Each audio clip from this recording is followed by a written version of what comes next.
Halo Sobat Denok Ayu semua, terima kasih karena masih setia menunggu video-video terbaru dari Denok Ayu Novel. Jangan pernah lupa ya untuk selalu subscribe, like, and comment, agar Denok semakin semangat upload videonya. Menantu terbaik bab 560 Suanyimen. Hati Lin Yu menegang ketika dia mendengar kata-kata itu, wajahnya berubah, dan Tan Kai bertanya, aku terluka parah. Di bangsal mana dia sekarang? Tan Kai buru-buru menunjuk ke gedung rawat inap tidak jauh dari sana, dan berkata, itu gedung rawat inap yang baru saja kamu masuki. 2 kapten skuadron yang terluka dalam misi kita ada di gedung itu. 2 pemimpin skuadron, satu adalah Han Bing, dan yang lainnya secara alami adalah keponakan Yuan He. Lin Yu mengikuti arahannya dan melihat ke gedung rumah sakit yang baru saja dia tinggalkan. Dia menghela nafas tanpa daya dan berkata dengan lembut, Saudara Tan, mari kita beritahu Anda, saya baru saja keluar dari sana, dan saya ingin membantu saudara-saudara saya melihatnya, tetapi sayangnya, saya bertemu dengan wakil direktur Yuan He Yuan dan dia menolak untuk membiarkan saya melihat yang terluka. Saya tidak bisa berbuat apa-apa. Tuan Ho, saya baru saja mendengar apa yang Anda dan Direktur Yuan katakan. Tidak apa-apa. Saya bisa memohon kepada Direktur Yuan. Dia seharusnya tidak menghalangi dia. Bagaimanapun, Kolonel Han adalah bawahan langsung Direktur Hu. Selama saya telah meminta instruksi dari Direktur Hu lama, maka dia tidak punya hak untuk ikut campur. Kata Tan Kai dengan tenang. Saudara Tan, kamu harus tahu, jika kamu melakukan ini, kamu mungkin menyinggung perasaan kepala Yuan. Lin Yu tersenyum tak berdaya padanya. Yuan He itu jelas sangat memusuhi dia, dan bukanlah hal yang baik bagi Tan Kai untuk menjalin hubungan dengannya. Saya tidak takut. Wajah Tan Kai pucat dan dengan dingin berkata, Tuan He, kamu tidak melakukan apapun untuk minta maaf pada Departemen Mi, tapi kamu juga berkontribusi pada Departemen Mi.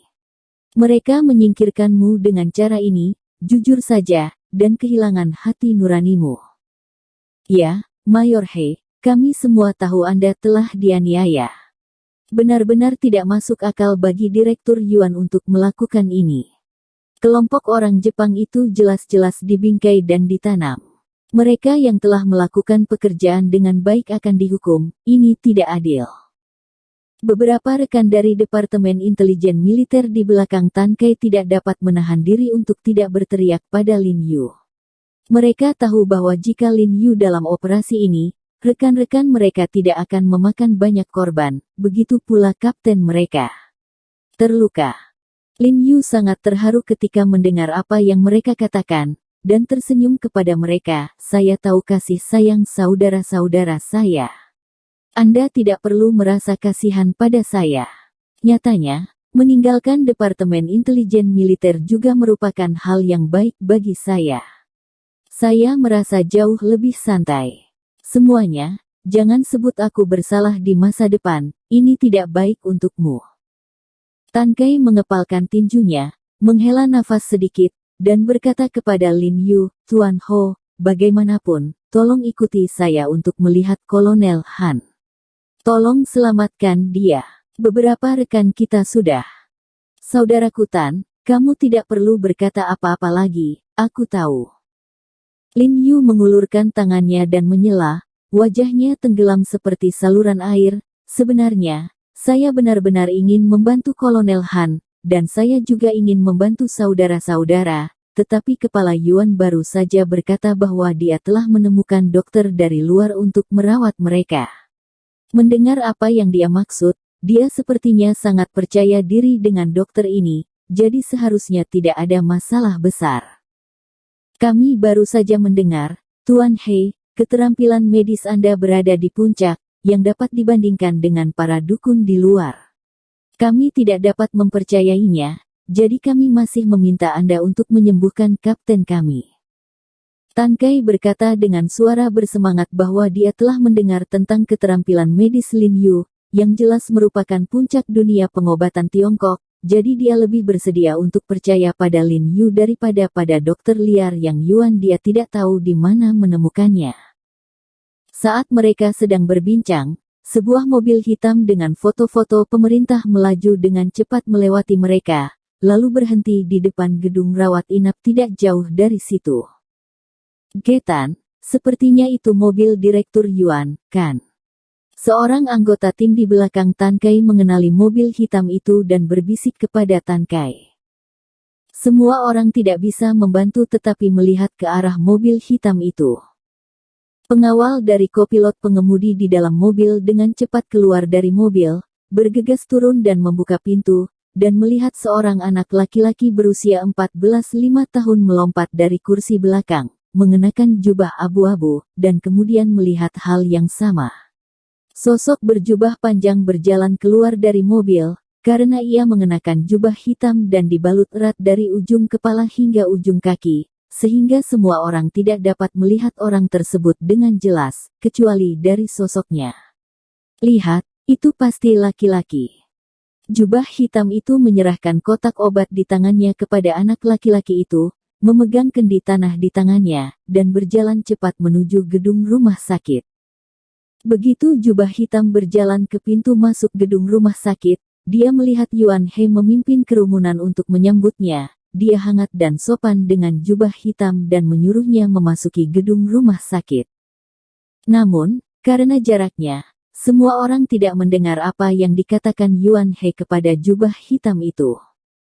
Sepertinya orang ini adalah ahli yang diundang oleh Direktur Yuan. Lin Yu melihat ke belakang jubah hitam, mengerutkan kening dan berkata dengan suara yang dalam. Sungguh ahli sialan, melihat dia licik dan takut melihat orang, Anda tahu di mana tingkat keterampilan medis tidak tinggi. Tan Kai mendengus dingin, berbalik dan berkata dengan hormat kepada Lin Yu, Tuan He, tolong sembuhkan Kapten Han kita. Melihat masa lalu, tolong setujui. Tuan Ho, atau yang lainnya, pergi dan lihat saja. Pada saat ini, Zhao Zongji yang tidak berbicara di samping juga membujuk Lin Yu, tidakkah kamu ingin melihat orang itu berasal dari mana? Saat berbicara, Zhao Zongji terus menatap ke gedung rawat inap. Dia penasaran di dalam hatinya. Dia ingin tahu dari mana jubah hitam itu berasal, dan jika dokter luar benar-benar menyembuhkan yang terluka, maka mereka papan nama rumah sakit umum daerah militer dihancurkan. Jadi inilah mengapa dia mendorong Lin Yu untuk lulus.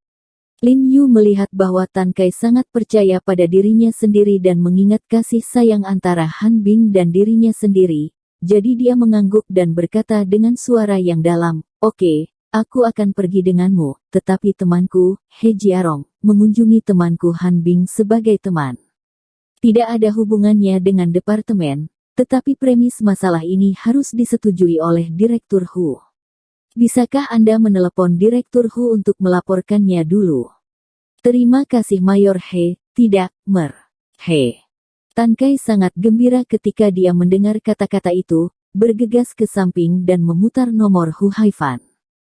Dan Lin Yu juga menelepon Li Zhensheng saat ini dan memintanya untuk membantunya membawa kotak obat yang berisi jarum perak naga dan Phoenix. Meskipun dia tidak tahu tentang luka Han Bing, dia tahu bahwa karena itu adalah trauma, dia pasti membutuhkan akupuntur untuk menghentikan pendarahan selama perawatan. Tan Kai berkata dengan gembira kepada Lin Yu setelah panggilan telepon, Tuan He, saya sudah meminta instruksi, dan kepala satu setuju. Lin Yu mengangguk ketika dia mendengar ini dan mengikutinya ke gedung rumah sakit. Ketika mereka tiba di gedung rawat inap, mereka menemukan bahwa Yuan He dan yang lainnya sedang berkumpul di depan salah satu bangsal saat ini, dan jubah hitam meminta beberapa kata pada Yuan He, dan kemudian membawa bocah kecil itu ke bangsal. Bangsal ini tinggal di keponakan Direktur Yuan. Tan Kai merendahkan suaranya dan berkata kepada Lin Yu, bangsal kapten kami secara diagonal berlawanan dengannya. Mendengar gerakan di sini, Yuan He tidak bisa membantu tetapi melirik ke samping. Setelah menyadari bahwa itu adalah Lin Yu, wajahnya tenggelam, matanya bersinar tajam, dan dia berkata dengan dingin, "Bukankah aku membiarkanmu pergi? Kenapa kamu kembali lagi? Kami tidak membutuhkanmu di sini." Tan Kai buru-buru menjelaskan, "Direktur Yuan, ini." Tetapi begitu dia berbicara, Lin Yu langsung menyela, dan berkata dengan tenang kepada Yuan He, "Direktur Yuan, Anda terlalu menghargai diri Anda sendiri. Saya kembali, bukan untuk Anda, bukan untuk Departemen Intelijen Militer, tetapi untuk saya. Teman saya Han Bing, ini disetujui oleh Direktur Hu. Saya rasa saya tidak perlu meminta petunjuk lagi. Mengapa Anda berbicara dengan kepala kami?" Tangan di sekitar Yuan He tampak dingin, jari-jari mereka berderit, mereka akan mengalahkan He Jiarong ini, tetapi mereka tidak menyangka bahwa dia cukup berani untuk berlari kembali untuk memprovokasi kepala mereka. Tuanku berkata, "Tolong diam." Pada saat ini, bocah lelaki di bangsal tiba-tiba menunjuk kepalanya dan berteriak ke kerumunan. "Bagus." Yuan He buru-buru menganggukkan kepalanya dan setuju, dan kemudian memarahi beberapa kata dari anak buahnya sendiri. Barulah anak buahnya berhenti dan memberi Lin Yu tatapan pahit. "He Jiarong, apakah kamu akan melihat Han Bing? Lalu kamu pergi?" Yuan He menatap Tan Kai dan yang lainnya dengan dingin, dan bersenandung, "Karena para idiot ini tidak peduli dengan hidup atau mati Han Bing, maka aku tidak perlu berhenti." Kata-katanya jelas mengejek keterampilan medis Lin Yu, berpikir bahwa kemampuan Lin Yu kemungkinan besar akan membunuh Han Bing. Wajah Lin Yu pucat dan dia tidak berbicara. Bagaimanapun, dia tidak mengerti luka Han Bing, jadi dia tidak bisa memuji Hai Kou sebelumnya. Dia mengabaikan Yuan He dan mengikuti Tan Kai ke bangsal depan. Namun, Zhao Zongji tidak menindaklanjuti. Sebaliknya, dia mendekati Yuan He dan bertanya sambil tersenyum, "Direktur Yuan, saya tidak tahu ahli seperti apa yang Anda undang kali ini.